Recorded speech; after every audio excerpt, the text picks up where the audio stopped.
Hi guys, எல்லோரும் எப்படி இருக்கீங்க? இன்றைக்கி உங்கள் எல்லாருக்குமே சூப்பரான ஒரு த்ரில்லர் மூவி தான் கொண்டு வந்திருக்கு. இந்த கதையோட ஒன்லைன் ஸ்டோரியை கொஞ்சம் கேளுங்களேன். ஒரு 2 ஃப்ரெண்ட்ஸ் வந்துட்டு கிட்டத்தட்ட 2000 ஃபீட் உயரம் இருக்கிற B67 டிவி டவர் அப்படிங்கிற அமெரிக்காவிலேயே 4வது உயரமான ஒரு டவரில் வந்து ஏறுறாங்க. அப்படி அவங்க மேலே ஏறினதுக்கப்புறம் எதிர்பாராமல் ஒரு சில விஷயங்கள் நடக்குது.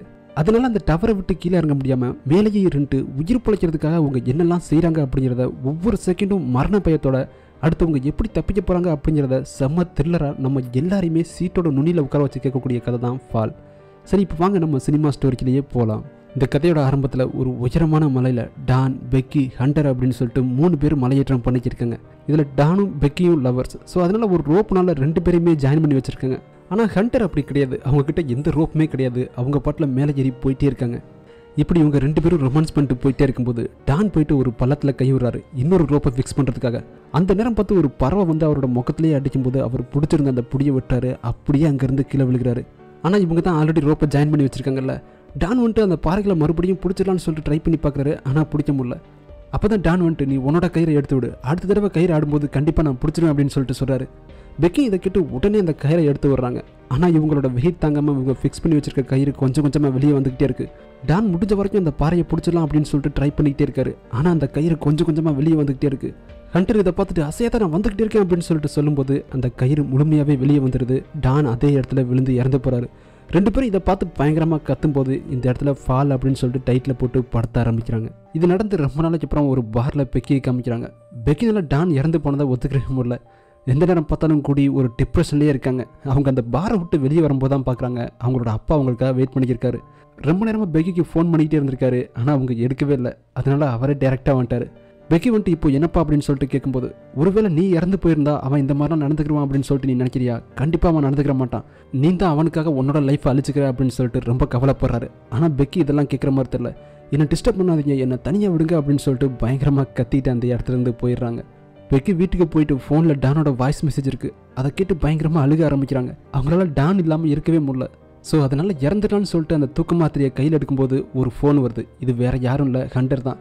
ஹண்டர் டேரெக்டாக உங்களோட வீட்டுக்கே வந்துட்டாங்க. ஹண்டர் வந்துட்டு உன்னோட அப்பா நீ இப்படி இருக்கிறத நினச்சி ரொம்ப வருத்தப்படுறாரு. அவர் தான் நீ எனக்கு தனிமையில் இருக்கிறதா கால் பண்ணார். நான் உன்னோட மைண்டை சேஞ்ச் பண்ணுறதுக்கே ஒரு பிளான் கொண்டு வந்திருக்கேன் அப்படின்னு சொல்லிட்டு B67 டவரில் நம்ம ஏற போகிறோன்னு சொல்லிட்டு அவங்களோட பிளானை சொல்கிறாங்க. ஆனால் பெக்கி உனக்கே தெரியும் டான் இறந்ததுக்கப்புறம் இந்த மாதிரி வேலைகள்லாம் நான் செய்கிறதில்ல, என்னை விட்டுரு அப்படின்னு சொல்லிட்டு சொல்கிறாங்க. ஆனால் ஹண்டர் விடுற மாதிரி தெரில. அந்த டவர் தான் அமெரிக்காவிலேயே 4வது மிகப்பெரிய டவர்.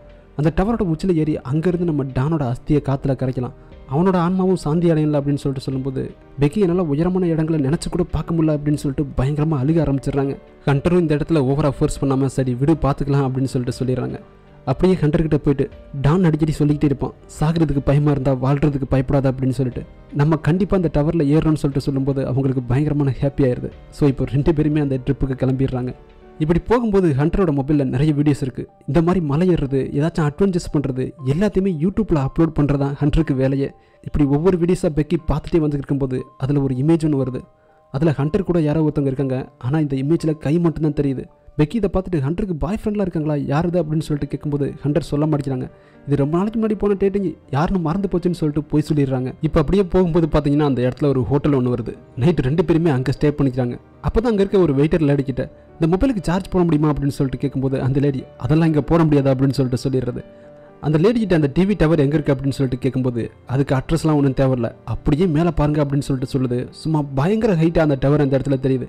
அந்த லேடி அந்த இடத்த விட்டு போனதுக்கப்புறம் ஹண்டர் வந்துட்டு இப்போ என்ன உன்னோட மொபைலுக்கு சார்ஜ் போடணுமா அப்படின்னு சொல்லிட்டு அந்த இடத்துல ஒரு லேம்ப் ஒன்று இருக்குல்ல, அதை கலட்டி அதோட பிளக்கின் பாயிண்டில் பார்த்தீங்கன்னா பெக்கியோட மொபைலுக்கு சார்ஜ் போடுறாங்க. பெக்கி இதை பார்த்துட்டு பயங்கரமான அழகா இருக்கே அப்படின்னு சொல்லிட்டு அன்றைக்கி நைட் பார்த்தீங்கன்னா 2 பேரும் அங்கேயே ஸ்டே பண்ணுறாங்க. அன்றைக்கி நைட்டு பெக்கிக்கு டானோட நினைவுகள். 2 பேரும் ஒன்றா இருந்தப்போ பெக்கி டானுக்கிட்ட ஐ லவ் யூ அப்படின்னு சொல்லிட்டு சொல்லும்போது அவர் வந்து ஐ லவ் யூன்னு டேரெக்டாக சொல்ல மாட்டேங்கிறாரு. அதை வந்து 143 அப்படின்னு சொல்லிட்டு நம்பர்ஸில் சொல்கிறாரு. இந்த 143 அப்படிங்கிற நம்பரை கொஞ்சம் நல்லா நோட் பண்ணி வச்சுங்க. இதுதான் பெக்கிக்கு பின்னாடி மிகப்பெரிய அதிர்ச்சியை ஏற்படுத்தும். நீ எப்பயுமே என்கிட்ட லவ் யூ சொல்ல மாட்டியா அப்படின்னு சொல்லிட்டு சொல்லிக்கிட்டே இருக்கும்போது பார்த்தீங்கன்னா அந்த பெட்டில் அப்படியே ரத்தம் ஓட ஆரம்பிக்குது. இதை பார்த்து பெக்கி அப்படியே பதறிப்பு எழுந்திரிக்கிறாங்க. அப்படியே அந்த ட்ரிப்பை கண்டினியூ பண்ணுறாங்க. ஹண்டர் வந்துட்டு நாங்கள் B67 டிவி டவரை ஏற போகிறோம், 200 ஃபீட்ஸ் உயரம் அப்படின்னு சொல்லிட்டு யூடியூப்பில் லைவ் வீடியோ போட்டுகிட்டே வந்துருக்காங்க. பத்தாக்குறைக்கு என் கூட பெக்கி இருக்காங்க அப்படின்னு சொல்லிட்டு அவங்களே இழுத்து வர்றாங்க. இப்படி பேசிக்கிட்டே வந்துட்டு இருக்கும்போது பார்த்தீங்கன்னா ரோட்டில் ஒரு வேன் பயங்கர வேகமாக உரசிட்டு போகுது. டஸ்ட்டு மிஸ்ஸு விட்டுருந்தா 2 பேருமே காலி. பெக்கி அப்படியே ஒரு செகண்ட் பதறிப்பி பார்க்கும்போது அப்போ கூட அந்த லைவ் போடுறதை நிப்பாட்ட மாட்டேங்கிறாங்க. அதை முடிச்சுட்டு தான் அந்த மொபைலை கீழே வைக்கிறாங்க. ஆரம்பமே அமர்க்கலமாக இருக்கல. இப்போ 2 பேரும் அந்த இடத்துக்குள்ள போகும்போதே அந்த இடத்த லாக் பண்ணி தான் வச்சுருக்காங்க. பெக்கி வந்துட்டு இதை பார்த்துட்டு நம்ம 2 பேரும் நடந்து தான் போகணும் அப்படின்னு சொல்லிட்டு சொல்லிடுறாங்க. இப்படி போயிட்டே இருக்கும்போது பார்த்தீங்கன்னா பக்கத்தில் வந்து ஒரு காட்டுப்பண்ணியை வந்து 2 கழுகு பயங்கரமாக கொத்தி தின்னுக்கு. அதோட அழகை பார்க்குறதுக்கே சும்மா கத்தி மாதிரி அவ்வளோ ஷார்ப்பாக இருக்குது. 2 பேரும் சேர்ந்து அந்த கழுகுங்களை விரட்டி விட்டு தான் பார்க்குறாங்க. அது கிட்டத்தட்ட பாதி உயிராக இருக்கும்போதே இந்த 2 கழுகுங்களும் சேர்ந்து அதை சாப்பிட ஆரம்பிச்சிருக்கு. ஹண்டர் இதை பார்த்துட்டு இதுதான் சர்வைவல் ஆஃப் ஃபிட்டஸ்ட், இங்கே எது ஸ்ட்ராங்காக இருக்கோ அதுதான் பொழைக்கும், ஒருவேளை நம்ம 2 பேரும் போய் மேலே மாட்டிக்கிட்டா நம்மளுக்கும் இதுதான் நடக்கும் அப்படின்னு சொல்லிட்டு அந்த வீடியோவும் எடுத்து யூடியூப்பில் லைவாக போடுறானுங்க. ஒரு வீடியோவும் விட மாட்டானுங்க போல். இவங்க 2 பேரும் ஒரு வழியாக அந்த டவருக்கு கீழே வந்துடுறாங்க. அந்த டவர் பார்த்தீங்கன்னா ஆதி காலத்து டவராக இருக்கும் போல். அப்படியே எல்லாமே எத்து போய் தான் இருக்குது. அந்த டவரை ஆல்ரெடி 3 ஆங்கிள்ஸை கொடுத்து தான் நிப்பாட்டி வச்சுருக்காங்க. பெக்கி இதை பார்த்துட்டு என்னால் முடியல, எனக்கு டானோட நினைவுகள் வர ஆரம்பிக்குது, எனக்கு கையெல்லாம் நடுங்க ஆரம்பிக்குது அப்படின்னு சொல்லிட்டு பயப்படுறாங்க. ஆனால் ஹண்டர் விட மாதிரி தெரியல, நான் தான் கூட இருக்கேன்ல, உன்னால் முடியும் அப்படின்னு சொல்லிட்டு மேலே கூப்பிட்டு போகிறாங்க. இவங்க போய்க்கு இருக்கும்போது தான் அந்த டவரை ஃபுல்லாக காமிக்கிறாங்க. இவங்க கொஞ்சம் கொஞ்சமாக மேலே ஏறும்போது பார்த்தீங்கன்னா அதோட அதிர்வு நல்லா அங்கே இருக்க நட்டு போல்ட்லாம் அப்படியே ஆட்ட ஆரம்பிக்குது. எல்லாம் ஆல்ரெடி இத்து போய் தான் இருக்குது. ஆக்சுவலாக இந்த டவரில் ஃபஸ்ட்டு 1800 அடிக்கு டவரோட உள்பக்கமாக ஏறி இருக்குது. லாஸ்ட்டாக இருக்க பேலன்ஸ் 200 அடிக்கு டவரோட வெளிப்பக்கமாக தான் அந்த ஏணி இருக்குது. ஸோ இவங்க இது 2யுமே ஏறி ஆகணும். ஒரு ரோப்பில் 2 பேரையுமே ஜாயின் பண்ணிக்கிட்டு இந்த டவரில் ஏற ஆரம்பிக்கிறாங்க. ஹண்டர் தான் ஃபஸ்ட்டு மேலே போய்ச்சிருக்காங்க. பெக்கி அடுத்ததாக தான் கீழே போய்ச்சிருக்காங்க. பெக்கி இப்படி போயிட்டே இருக்கும்போது ஒரு கம்பியை பிடிப்பாங்க பாருங்கள், அந்த கம்பி அப்படியே உடஞ்சி போய் கீழே விழுகும். பெக்கி ஒரு செகண்ட் அப்படியே இதை பார்த்துட்டு பயத்தில் உறைஞ்சு போயிடுவாங்க. ஆல்ரெடி உங்களுக்கு இதில் ஏறுறதுல பயம் வேறு. ஆனால் பார்த்தீங்கன்னா ஹண்டர் வா உன்னால் முடியும் அப்படின்னு சொல்லிட்டு கூப்பிட்டு போயிட்டே இருக்காங்க. அப்போ தான் பெக்கி வந்துட்டு ஒரு செகண்ட் இருமா வெயிட் பண்ணலாம் அப்படின்னு சொல்லிட்டு வாட்டரை வாங்கி குடிக்கிறாங்க. கொஞ்சம் ரிலாக்ஸேஷனாக இருக்கும்ல, அதனால தான். இப்போ பார்த்தீங்கன்னா அந்த 1800 அடியை ஏறி டவரோட வெளிப்பக்கமாக வந்துடுறாங்க. பெக்கி நல்லா கண்ணை ஓப்பன் பண்ணி பார்க்கவே முடியல, ஏன்னா அந்தளவுக்கு பயம். அவங்க கண்ணை ஓப்பன் பண்ணி பார்க்கும்போது அப்படியே ஆகாயத்தில் தனியாக இருக்கிற மாதிரி தெரியுது. இவங்க வந்து தங்கியிருந்தாங்கல்ல அந்த ஹோட்டல், அந்த டவுனே பார்த்தீங்கன்னா ஒரு குட்டி பொம்மை மாதிரி தான் தெரியுது. அந்தளவுக்கு இது ஒரு பயங்கரமான ஹைட்டு. ஆனால் இன்னும் 200 மீட்டர்ஸ் இருக்குது இந்த டவர் டோட்டலாக ஏறி முடிய. நம்ம ஹண்டர் வந்துட்டு கொஞ்சம் கூட வெயிட் பண்ணுற மாதிரி தெரில, எப்படியாச்சும் இந்த ஃபஸ்ட்டு ஏறி முடிச்சிடணும் அப்படிங்கிற ஆசையோட பயங்கர வேகமாக மேலே ஏறி போயிட்டே இருக்காங்க. ஆனால் பெக்கி அப்படி கிடையாது. ஆல்ரெடி அவங்களுக்கு இந்த 1800 அடி ஏறினதே ரொம்ப பயமாக இருக்குது. மெதுவாக கொஞ்சம் கொஞ்சமாக யோசிச்சுக்கிட்டே தான் பயத்தில் மேலே ஏறுறாங்க. இப்போ இந்த 200 அடிக்குமே டவரோட வெளியே தான் ஏணி இருக்குது. சப்போஸ் இந்த ஏணி ஏதாச்சும் பிடிச்சிக்கிடுச்சுன்னா அங்கேருந்து அப்படியே கீழே விழுக வேண்டியதான், கிட்டத்தட்ட 2000 அடி உயரத்துலேருந்து. பெக்கி ஒரு செகண்ட் அப்படியே மெதுவாக கீழே பார்க்கும்போதே பார்த்தீங்கன்னா அவங்களுக்கு மரண பயம் வந்துடுது. ஹண்டர்கிட்ட நம்ம திரும்பி போயிடலாம் அப்படின்னு சொல்லிட்டு சொல்கிறாங்க. ஆனால் ஹண்டர் விடுற மாதிரி தெரில.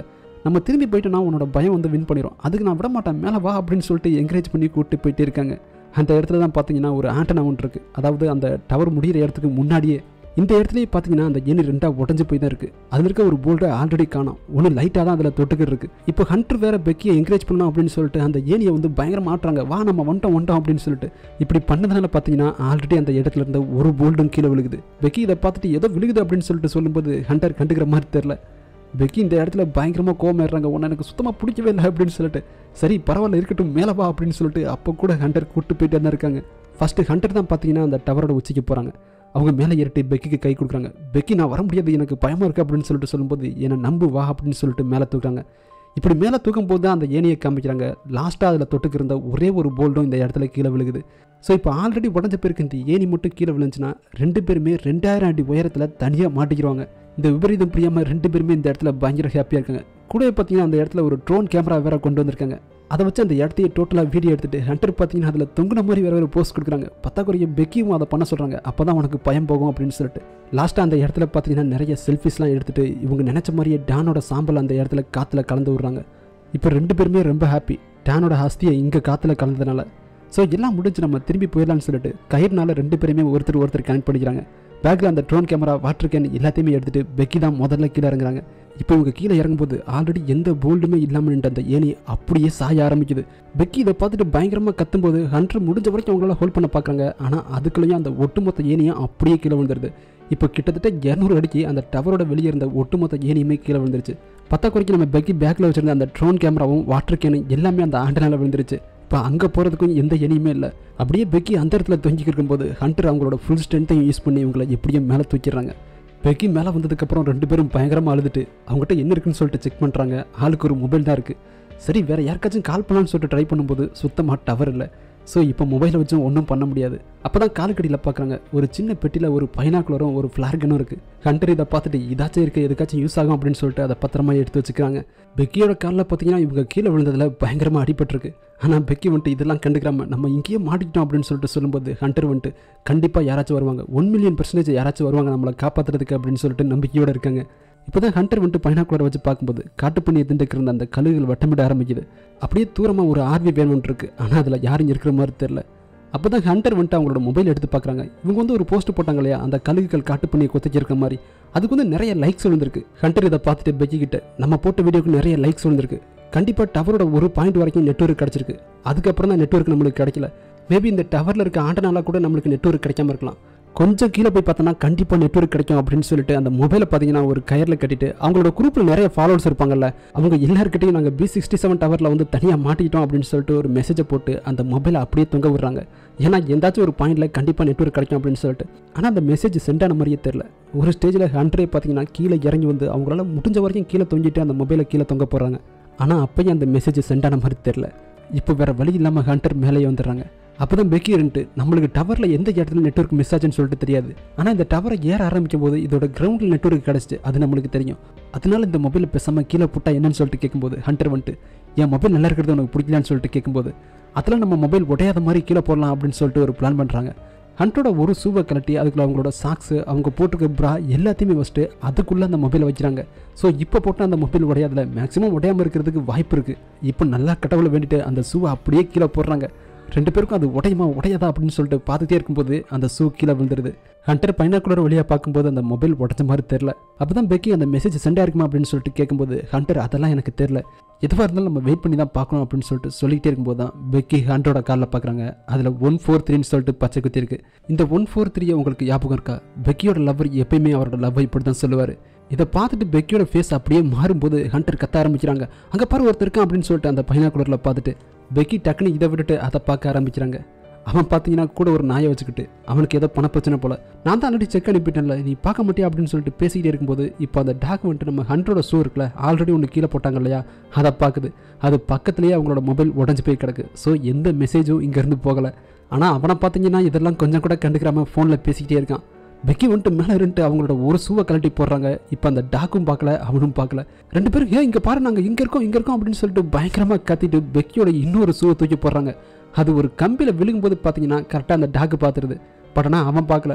டாக் அது பக்கத்தில் போயிட்டு ஸ்மெல் பண்ணிட்டு இருக்கும்போது அவன் மட்டும் அங்கே என்ன பண்ணுறேன்னு சொல்லி பார்க்கும்போது தான் அந்த ஷூவை பார்க்குறான். ஆனால் அவங்க மேலே இருந்ததை பார்க்கவே இல்லை. இவங்க ரெண்டு பேரும் மேலே இருந்துட்டு பயங்கரமாக கத்துறாங்க, டே பாருன்னு சொல்லிட்டு. ஆனால் அவங்களோட சத்தம் கொஞ்சம் கூட கீழே கேட்க மாட்டேங்குது, ஹைட் அதிகமாக இருக்கிறதுனால. அவன் ஒரு செகண்ட் ஷூவை எடுத்து பார்த்துட்டு சரி வேறு எதுக்கு கிடக்க போல அப்படின்னு சொல்லிட்டு டாகை கூட்டிகிட்டு நடக்க ஆரம்பிச்சிடறான். பெக்கி இருக்காங்கல்ல, இதுதான் லாஸ்ட் சான்ஸ், நம்ம மிஸ் பண்ண முடியாது அப்படின்னு சொல்லிட்டு அந்த ஃப்ளார்க்கு எடுக்கிறாங்க. ஆனால் ஹண்டர் வந்துட்டு வெயிட் பண்ணு, அவன் அந்த ஆர்விக்கு தான் போகிறான், நைட் நேரத்தில் இதை யூஸ் பண்ணனா கரெக்டாக கண்டுபிடிச்சிருவான், இப்போ இதை வேஸ்ட் பண்ணிடாத அப்படின்னு சொல்லிட்டு அமைதியாக இருக்க சொல்லிடுறாங்க. ரெண்டு பேரும் இருட்டுறதுக்காக வெயிட் பண்ணிக்கிருக்காங்க, எப்படா இருட்டும் அப்படின்னு சொல்லிட்டு. அந்த ஆர்வியில் பார்த்தீங்கன்னா 2 பேர் இருக்காங்க, இப்போ போனவங்க உட்பட. அவங்க 2 பேரும் அந்த இடத்துலன்ட்டு இந்த ஃப்ரைட் சிக்கன்லாம் பண்ணுவாங்கல்ல, அதுக்காக ரெடி பண்ணிக்கிருக்காங்க. இப்போ பார்த்தீங்கன்னா ஃபுல்லாக இருக்கினதுக்கப்புறம் பெக்கி வந்துட்டு அந்த ஃப்ளார்க்கனை வச்சு ஃபயர் பண்ணுறாங்க. இவங்க நினச்ச மாதிரியே அந்த ஃபயர் அலாரமை 2 பேருமே பார்த்துடுறாங்க. அவங்க 2 பேரும் ஆர்வி வேனை எடுத்துகிட்டு இங்கே 2 பேர் இருக்காங்க அப்படின்னு சொல்லிட்டு பக்கத்தில் வரும்போது பார்த்தீங்கன்னா இவங்க 2 பேருக்குமே அவ்வளோ ஒரு சந்தோஷம். அவ்வளோதான் அவங்க நம்மளை பார்த்துட்டாங்க, நம்ம தப்பிக்க போகிறோம் அப்படின்னு சொல்லிட்டு பயங்கர ஹாப்பியாயிருது. ஆனால் அந்த இடத்துக்கு வந்து 2 பேருமே இவங்களோட கார் அந்த இடத்துல வெளியே நின்றுக்கு இல்லையா, அந்த காரோட கண்ணாடியை உடச்சி அந்த கார் அந்த இடத்துல இருந்து திருடிட்டு போயிடுறாங்க. இவனுக்கு 2 பேரும் காப்பாற்ற வந்த கடவுள் மாதிரி தெரிஞ்சானுங்க 2 பேருக்கும். பட் ஆனால் ஒரு செகண்டில் எதுக்குமே இல்லாமல் போயிடுச்சு. நம்ம தப்பிச்சிடலாம் அப்படின்னு சொல்லிட்டு ஒரு மிகப்பெரிய நம்பிக்கையோடு இருந்தவங்ககிட்ட எல்லாமே ஒரே செகண்டில் தவிடுபடி ஆயிடுச்சு. 2 பேருமே அந்த இடத்துல அவனுங்களை பயங்கரமாக திட்டிட்டு அப்படியே அமைதியாக உட்காந்துடுறாங்க, என்ன பண்ணுறதுன்னு தெரியாமல். இப்போ தான் பெக்கி ஹண்டர்கிட்ட என்னோட லவ்வர் எப்பயுமே அவனோட லவ்வை என்கிட்ட 143 தான் சொல்லுவான், அதை தான் நீ உன்னோட காலில் பச்சை குத்திருக்க, எவ்வளோ நாளாக 2 பேரும் ரிலேஷன்ஷிப்பில் இருக்கீங்கன்னு சொல்லிட்டு டேரெக்டாக கேட்டுறாங்க. இதை கேட்ட உடனே ஹண்டர் அப்படியே சைலண்ட் ஆகிட்டு, கிட்டத்தட்ட 4 மாதத்துக்கு முன்னாடி 2 பேருமே ரொம்ப ஓவராக குடிச்சிருந்தோம், இதெல்லாம் வேணும் பண்ணல, எல்லாமே அதுவாக நடந்துருச்சு அப்படின்னு சொல்லிட்டு சொல்லும்போது பார்த்தீங்கன்னா பெக்கியோட கண்களில் இருந்து அப்படியே கண்ணீர் வடிய ஆரம்பிக்குது. ஏன்னா இது வரைக்கும் தன்னோட லவ்வரை தான் இவங்க உயிரை நினச்சிக்கிருந்தாங்க. இப்போ அந்த லவ்வரும் கூடவே இருந்த ஃப்ரெண்டும் பார்த்தீங்கன்னா 2 பேரும் சேர்ந்து ஒன்றா துரோகம் பண்ணியிருக்காங்க. இதில் தன்னோட அப்பா வேறு ஆல்ரெடி சொன்னார் இல்லையா, நீ அவனுக்காக உன்னை கொஞ்சம் கொஞ்சமாக அழிச்சுக்கிற, ஆனால் உனக்காக அவன் இதெல்லாம் பண்ண மாட்டான் அப்படின்னு சொல்லிட்டு. இப்போ அது உண்மையாயிருச்சு. பெக்கி தன்னோட அப்பா கிட்ட மனசுக்குள்ள மன்னிப்பு கேட்டு அன்னைக்கு நைட்டு அப்படியே ஓடுது. அடுத்த நாள் காலையில் பெக்கி கையில் ஒரு ஃபோன் இருந்துச்சுல, அதுலேருந்து ஒரு அலாரம் வருது. என்னன்னா இதோட ஹண்டர் மொபைல் கீழே விழுந்து 24 மணி நேரம் ஆச்சு.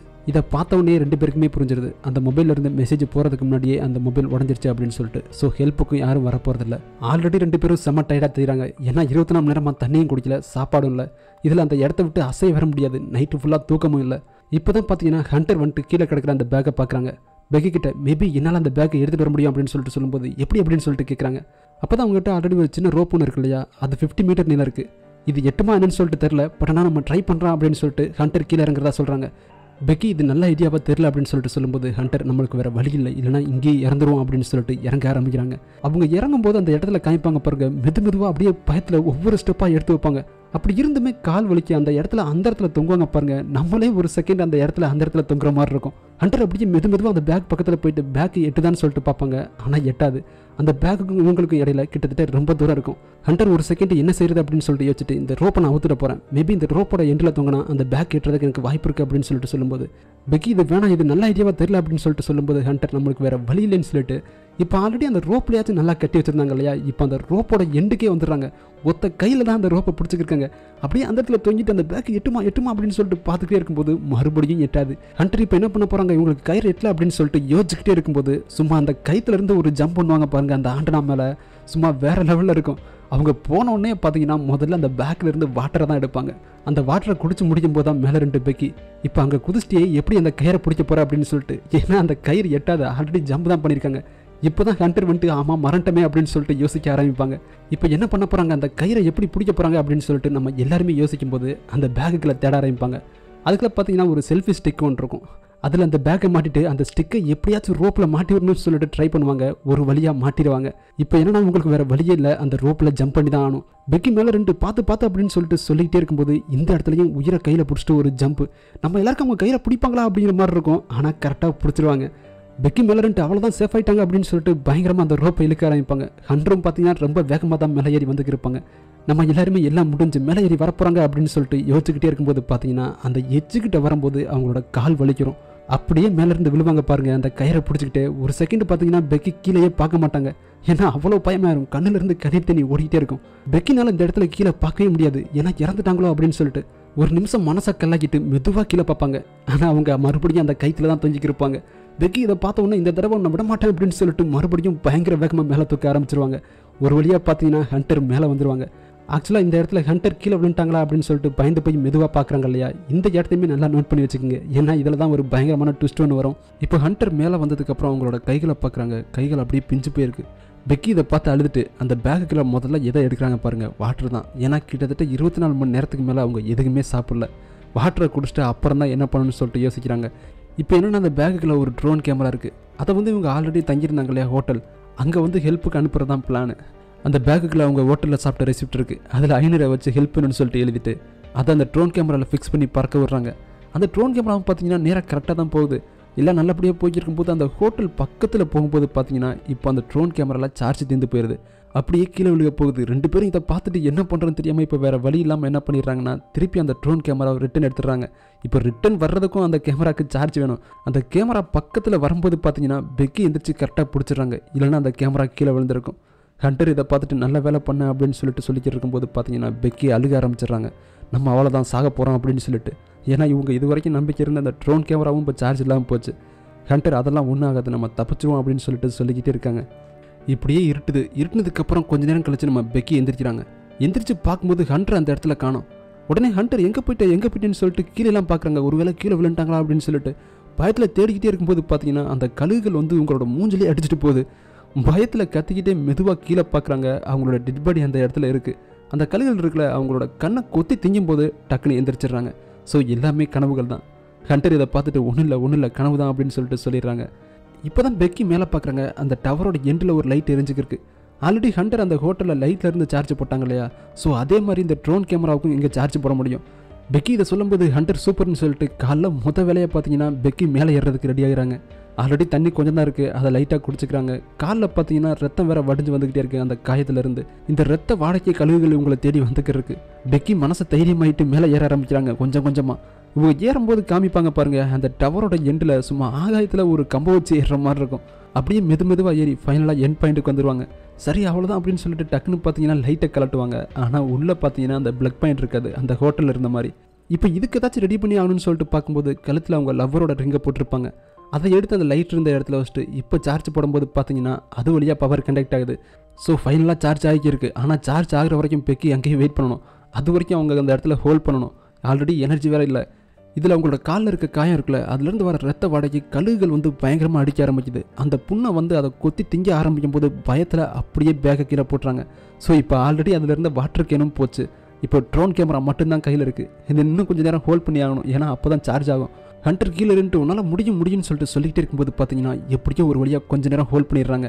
ஃபைனலாக அந்த ட்ரோன் கேமராவை எடுத்துகிட்டு கீழே வந்துடுறாங்க. அப்பாடா அப்படின்னு சொல்லிட்டு இப்போ என்னன்னா மறுபடியும் அந்த ஹோட்டலுக்கு ட்ரோன் கேமராவை பறக்க வைக்கணும். ஆனால் ஆட்கள் அதிகமாக இருக்கிற நேரத்தில் பறக்க விட்டா தானே தெரியும். அதனால காலைல 10 மணிக்கு தான் ஆட்கள் அதிகமாக இருப்பாங்க அப்படின்னு சொல்லிட்டு அந்த நேரம் வரைக்கும் வெயிட் பண்ணிவிட்டு அப்போ கரெக்டாக பறக்க விடுறாங்க. ட்ரோன் கேமரா இப்போ ஹோட்டல் பக்கத்தில் போய்க்கிருக்கு. இப்போ சார்ஜ் கரெக்டாக இருக்குது, எல்லாமே கரெக்டாக இருக்குது, இவங்க தப்பிக்க போகிறாங்க அப்படின்னு சொல்லிட்டு நம்ம நினச்சிக்கிட்டே இருக்கும்போது பார்த்தீங்கன்னா அந்த இடத்துல ஒரு ட்ரக் வந்து அந்த ட்ரோன் கேமராவை அடித்து தூக்குது பாருங்க. அந்த கேமரா அப்படியே செதறிடுது. இதை பார்த்து பெக்கி அப்படியே உறைஞ்சு போயிருக்கும்போது அந்த ட்ரக்ல இருந்து ஒருத்தர் இறங்குறான். அட்லீஸ்ட் அவனாச்சும் போய் அந்த ட்ரோன் கேமராவை எடுத்து பார்ப்பான்னு நினச்சா அவன் தூரமாகவே நின்று பார்த்துட்டு அது என்னவோ அப்படின்னு சொல்லிட்டு அந்த ட்ரக்ல ஏறி போயிடுறான். இங்கே பெக்கிக்கும் ஹண்டருக்கும் அவ்வளோதான், முடிஞ்சு எல்லாமே முடிஞ்சு, நம்ம சாக போகிறோம் அப்படின்னு சொல்லிட்டு நினச்சிக்கிட்டே இருக்கும்போது மேலே வந்து கழுகுகள் வந்து உட்கார ஆரம்பிக்குது. ஸோ கழுகுகள் வந்து இவங்க 2 பேரும் எப்போ கீழே விழுவாங்க, நம்ம எப்போ குத்தி சாப்பிட ஆரம்பிக்கலான்னு சொல்லிட்டு காத்துக்கிட்டு இருக்கு. பெக்கி அவ்வளோதான், எல்லாம் முடிஞ்சு போச்சு, எனக்கு தூங்கணும் போல இருக்குது, நான் இன்னொரு நைட்டை தாண்ட மாட்டேன் அப்படின்னு சொல்லிட்டு சொல்லும்போது ஹண்டர் அதெல்லாம் உன்னால் முடியும்னு சொல்லிட்டு என்கரேஜ் பண்ணிக்கிட்டே இருக்காங்க. இப்போ இந்த இடத்துல இன்னொரு பெரிய பிரச்சனை வேறு வந்துக்கு இருக்கு, புயல்.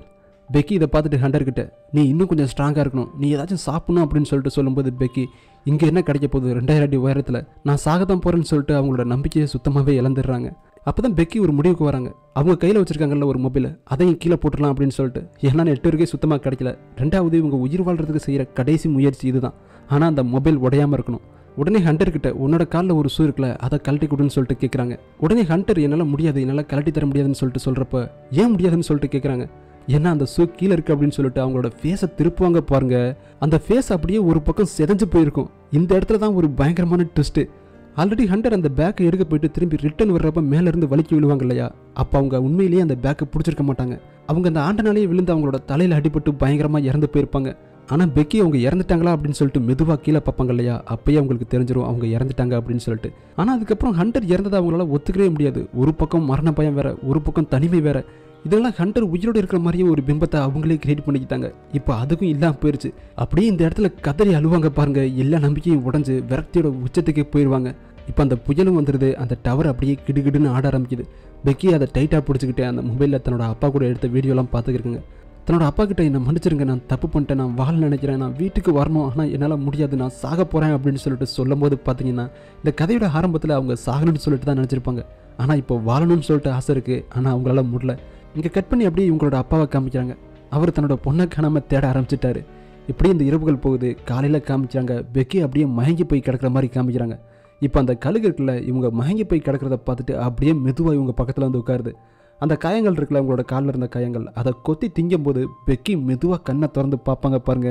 ஸோ இவங்க மயங்கிற மாதிரி நடிச்சுக்கிருக்காங்க. அந்த கழுகு அவங்களோட காலில் கொத்தும்போது கரெக்டாக அதோட கழுத்துலேயே பிடிப்பாங்க பாருங்க. அதை பிடிச்சி அதோட தலையை சும்மா கம்பியில் பட்டுன்னு சொல்லிட்டு அடிக்க ஆரம்பிப்பாங்க. ஆனால் அந்த கழுகு விடாது, அதோட கால்களை வச்சு இவங்க மேலே கீற ஆரம்பிக்கும். ஆனால் பெக்கி இதெல்லாம் கண்டுக்கிறாம அதோட தலை சும்மா செதற அளவுக்கு அந்த கம்பியில் அடிப்பாங்க. இவங்களோட மூஞ்சில் அந்த ரத்தம் தெரிக்கும் போது இதுதான்டா உண்மையான சர்வைவல் ஆஃப் ஃபிட்டஸ்ன்னு சொல்லிட்டு நம்ம எல்லாருமே நினைக்க வைக்கும். ஸோ இப்போ நம்ம பெக்கிக்கு சாப்பிட்றதுக்கு சாப்பாடு கிடச்சிருச்சு. அந்த கழுகையை வந்து பச்சையாக அப்படியே சாப்பிடுவாங்க. ஏன்னா தப்பிக்கிறதுக்கு கண்டிப்பாக எனர்ஜி வேணும்ல. இப்போ பெக்கி தன்னோட கையில் இருக்க ஃபோன் எடுத்துகிட்டு கீழே இறங்க ஆரம்பிச்சிருவாங்க. ஏன்னா கீழே தான் ஹண்டர்கிட்ட ஷூ இருக்குது, அது இருந்தால் தான் அந்த ஃபோனை கீழே போட முடியும். இப்படி கீழே இறங்கி வரும்போது பார்த்தீங்கன்னா ஆல்ரெடி அந்த கழுகு அவங்களோட கொத்தி திண்டுக்கிருக்கும். இவங்க அப்படியே கீழே இறங்கும்போது அந்த கழுகு இவங்களை பார்க்கும் பாருங்க. இவங்களும் அப்படியே டேரெக்டாக பார்ப்பாங்க, வா மோதி பார்க்கலாம் அப்படின்னு சொல்லிட்டு. அந்த கழுகு அப்படியே உங்களை பார்த்துட்டு அங்கேருந்து பறந்து போயிடும். ஸோ இப்போ பார்த்தீங்கன்னா பெக்கி ஹண்டரை பார்த்துட்டு பயங்கரமாக அழுதுட்டு அவங்களோட ஃபோனில் தன்னோட அப்பாவுக்கு மெசேஜ் பண்ணுவாங்க. அப்பா நான் இந்த மாதிரி இங்கே மாட்டிக்கிருக்கேன், வந்து காப்பாற்றுங்க அப்படின்னு சொல்லிட்டு. இப்போ நம்ம எல்லாருமே அந்த ஷூக்கில் ஃபோனை வச்சு கீழே தூக்கி போட போகிறாங்க அப்படின்னு சொல்லிட்டு நினைக்கும் போது அந்த ஷூக்கில் ஃபோனை வச்சுட்டு அந்த ஷூவை எங்கே வைக்கிறாங்க பாருங்கள். ஹண்டரோட உடம்புல அவங்க கீழே விழுந்ததில் ஒரு நல்ல காயம் இருக்குது. அதனால இந்த மொபைலை அவங்களோட உடம்புக்குள்ள வச்சு இப்போ கீழே தூக்கி போடுறாங்க. இப்போ இந்த மொபைல் உடையிறதுக்கு கொஞ்சம் கூட வாய்ப்பே இல்லை. இந்த மெசேஜ் டேரெக்டாக இவங்களோட அப்பாவுக்கு போகுது. இந்த மெசேஜ் போன கொஞ்ச நேரத்துலேயே பார்த்தீங்கன்னா அந்த இடத்துக்கு எல்லாருமே வர ஆரம்பிச்சிடுறாங்க. பெக்கியோட அப்பாவும் ரொம்ப வேகமாக அந்த இடத்துக்கு வந்துருக்காரு. வந்து ஹண்டரோட பாடியை பார்த்துட்டு தன்னோட பொண்ணு தான் இறந்து போயிட்டாங்களோ அப்படின்னு சொல்லிட்டு பயங்கரமாக அழுக ஆரம்பிச்சிடறாரு. அப்போ தான் பெக்கி அப்பா நான் இங்கே இருக்குன்னு சொல்லிட்டு பயங்கரமாக கட்டி பிடிச்சி அழுக ஆரம்பிச்சிடுறாங்க. என்னை மன்னிச்சிருங்கப்பா, நான் தப்பு பண்ணிட்டேன் அப்படின்னு சொல்லிட்டு. அவரும் விடு ஒன்றும் இல்லை, எல்லாம் சரியாயிருன்னு சொல்லிட்டு தன்னோட பொண்ணை கூப்பிட்டு போகிறாரு. இதோட இந்த கதை முடியுது. லைஃப்பில் எதுக்குமே நிரந்தரம் இல்லை, எல்லாமே கொஞ்ச நாளைக்கு தான். இந்த கதையோட ஆரம்பத்தில் சாகணும்னு சொல்லிட்டு முடிவெடுத்த நம்ம ஹீரோயின் கதையோட முடிவில் வாழணும்னு சொல்லிட்டு முடிவெடுத்துட்டாங்க. ஸோ இந்த மாதிரி நம்மளுக்கு பிரச்சனை எதுவாக இருந்தாலும் சரி, எல்லாரும் முடிஞ்ச வரைக்கும் ஹாப்பியாக வாழ்வோம் அப்படிங்கிற ஒரு பாசிட்டிவ் வைப்ரேஷனோட இந்த கதை முடியுது. இந்த கதை உங்களுக்கு பிடிச்சிருந்துச்சுன்னா நம்ம சினிமா ஸ்டோரி சேனலை சப்ஸ்கிரைப் பண்ணுங்கள், லைக் பண்ணுங்கள், கீழே எப்படி இருந்துச்சுன்னு கமெண்ட் பண்ணுங்கள். மறுபடியும் அடுத்த பதிவில் பார்க்கலாம்.